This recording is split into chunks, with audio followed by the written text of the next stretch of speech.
Jerry, ano ang detalye nitong na-recover na floating object sa karagatan ng Caramoran?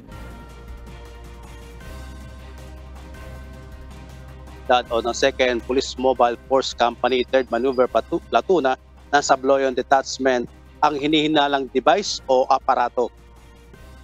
Na-recover ang nasabing floating object sa Maqueda Channel Territorial Water na sakop ng Barangay Dariao, Caramoran, Catanduanes alas 12 ng tanghali nitong Lunes, May 6. Nakuha itong palutang-lutang sa karagatan barangay na Chairman Abraham Sales Sapanta. Agad namang na-turn over sa mga tao ng PNP pero hanggang sa ngayon hindi pa rin alam kung sino ang may-ari ng natagpo ang aparato. Kulay asul ang hinihinalang tracking device na may body number na ARG 06000M-08,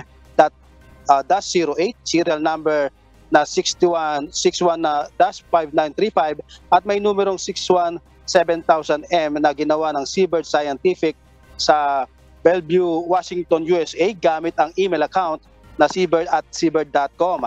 Hanggang sa ngayon ay palaisipan pa sa mga otoridad at mga residente ang kung ano at saan ginagamit ang naturang floating object. Matatandang sinabi ng Armed Forces of the Philippines, unang namataan naturang Chinese vessel noong April 25 na may layong 60.9 nautical miles sa silangan ng Rapu-Rapu, Albay. Nasundan pa ito noong April 27 kung saan muli namataan ang naturang research vessel na Shenko ng bansang China sa hilagang silangan bahagi ng karagatan sakop ng Biga, Catanduanes. Inang balita, balik sa iyo, Hela. Alright, maraming salamat, Jerry Galicia.